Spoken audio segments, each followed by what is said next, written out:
Você sabia que o SESC de São Paulo tem um programa específico para atender às necessidades da terceira idade? José Carlos Ferrinho, especialista em gerontologia e assessor da Gerência de Estudos e Programas da Terceira Idade do SESC São Paulo, está aqui para conversar com a gente. Olá, José Carlos, muito obrigada pela sua presença. Olá, tudo bem? Tudo bom. José Carlos, eu gostaria que você me explicasse um pouco do programa do SESC e quais os resultados que esse programa já apresentou. Bom, o SESC é pioneiro nesse trabalho. Começou no ano de 1963, muito tempo, né? Muito tempo. E numa época em que o Brasil era tido como um país jovem, é o que se dizia muito na época, né? E começou de uma maneira muito, assim, despretensiosa, muito informal, numa das unidades da capital de São Paulo, o SESC Carmo. Lá eram servidas muitas refeições para os trabalhadores do comércio, ali do centro velho da capital. Até hoje essas refeições são servidas a um grande restaurante lá. E o que acontecia era que muitos comerciários terminavam a sua refeição e ficavam à toa ali pela unidade, né, tirando um cochilo nas poltronas, no sofá, sem ter o que fazer de fato. Foi quando um assistente social na época convidou um grupo desses aposentados, alguns desses aposentados, para formar um grupo de convivência. E assim nasceu o primeiro grupo de convivência de idosos do Brasil.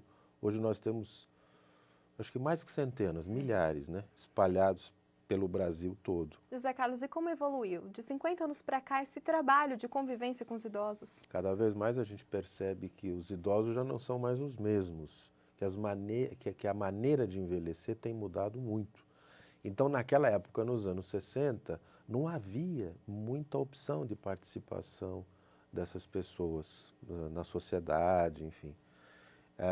E isso foi mudando, né? Os grupos de convivência foram proliferando pelas unidades do SESC, por outras instituições, hoje elas estão espalhadas aí pelo Brasil todo, como eu disse. E aí, esse idoso que naquela época ficava muito isolado, foi se enturmando. Ao se enturmar, passou a querer mais coisas. E um projeto seguinte feito pelo SESC, naquela época, isso no final dos anos 70, foi a escola aberta para a terceira idade. Escola para idosos, escola para aposentados. Foi uma coisa meio esquisita na época, né? Mas funcionou hoje em porque, dia temos claro, diversas universidades, muitas faculdades que abrem seu espaço para esses cursos nos mais variados temas, né? Com o objetivo da atualização de conhecimento. Porque a gente vive uma sociedade que se transforma muito rapidamente. Então é importante que as pessoas tenham acesso a novas informações, às novas tecnologias, etc. E qual a importância das atividades físicas, do lazer, do convívio para as pessoas da terceira idade? Hoje em dia, a gente não tem mais esse problema de falta de informação, né? A mídia, inclusive, contribui muito para que a todo tempo as pessoas sejam informadas da importância da atividade física. E o SESC oferece, de fato, como outras instituições, uma ampla gama de atividades. Algumas são, assim, coqueluche, algumas são muito procuradas, como a hidroginástica, tem fila de espera, né? Mas, além de fazer ginástica na água, tem outras tantas oportunidades de participação. Nós fomos às ruas e nós temos também muitas perguntas para você. Vamos ver a primeira delas.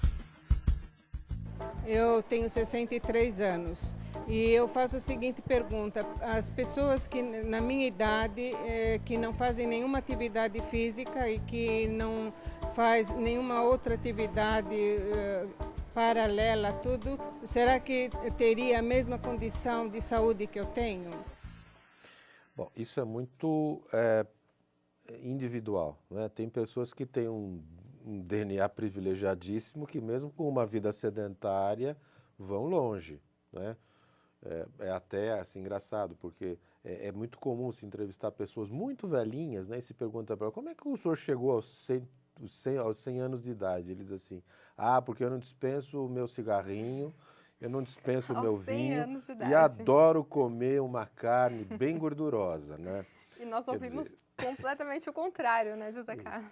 E às vezes as pessoas que comem só salada acabam indo embora mais cedo. Mas, não é, evidentemente que eu estou falando de extremos, porque hoje a ciência estabeleceu muito bem que os alimentos leves são muito importantes para o prolongamento da vida, né? Mas há muitas exceções. Agora, de fato, se a pessoa realmente é sedentária e não se alimenta bem, a maior probabilidade é acabar mais vulnerável às doenças degenerativas da velhice. José Carlos, como então nós temos que lidar com as limitações que existem? Então, eu creio que a gente pode focar nossa atenção nas limitações ou focar nossa atenção nas possibilidades. Quais são as limitações possíveis, né? As limitações do corpo. Mas assim, você sabe que nós temos uma boa reserva até altas idades, né? Então é possível que o idoso mantenha a sua vida diária com suas tarefas, né? Mesmo já não tendo muita reserva biológica. Isso significa o seguinte, aquela senhora que trazia 5 quilos da feira, né, nas sacolas, ela passa a trazer 2, né? Bom, o ônibus está passando, não dá mais para dar aquele pique, correr e entrar. Então, espera o próximo. Mas isso não significa que a pessoa deixe de ter uma certa autonomia e viva o seu dia a dia. A diferença é que em situações que exijam uma força adicional, isso pode faltar. Mas normalmente para as atividades diárias, essa reserva não é tão necessária. A nossa próxima pergunta é do Antônio. Ele fala exatamente sobre essa questão de acessibilidade das cidades. Vamos ver. Por que aqui em São Paulo como um todo não é feito tanto desenvolvimento para a parte física para o idoso, como é feito principalmente no exterior?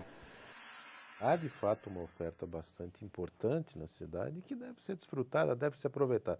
Além disso, as pessoas também podem e devem ter uma certa autonomia para a atividade física, não é? Também não precisa necessariamente se deslocar para uma academia. Para fazer uma caminhada, para exercícios mais leves e tal, é possível se fazer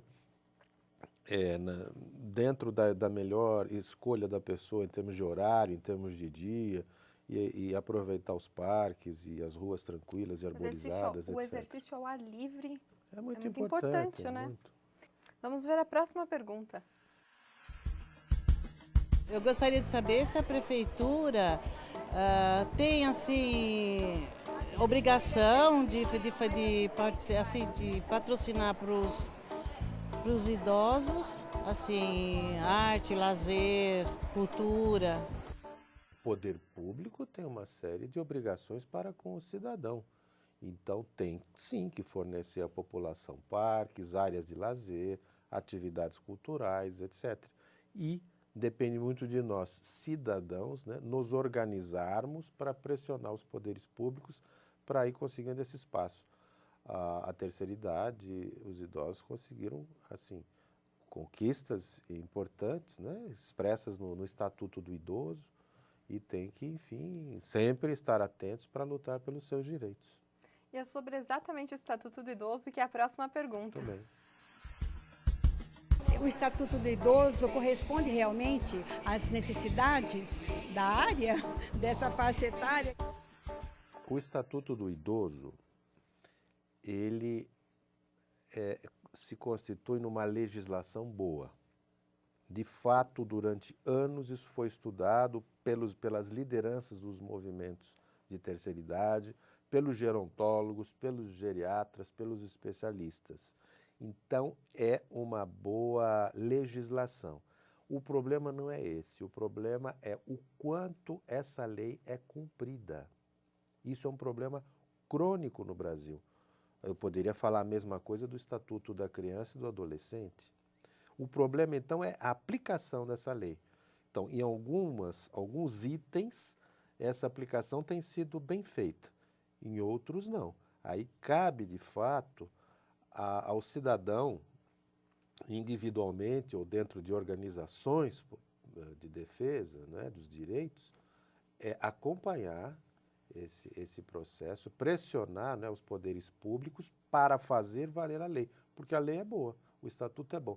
Na verdade, o ideal mesmo é que ele não precisasse existir. Ser usado, Que só a Constituição, né, pudesse dar conta dos direitos da pessoa idosa. Mas tiveram que fazer uma carta específica. Pois bem, que ela seja Que a gente cumprida. faça valer, exatamente. Eu gostaria que você deixasse uma dica para os nossos telespectadores. A dica eu acho que é assim, enfrentar com coragem o envelhecimento, ter uma noção de realidade, ou seja, saber que algumas perdas são inevitáveis, mas que é possível também muitas realizações nessa fase da vida. Muito obrigada, José Carlos, por ter aceito o nosso convite e participado do nosso programa. Eu que agradeço.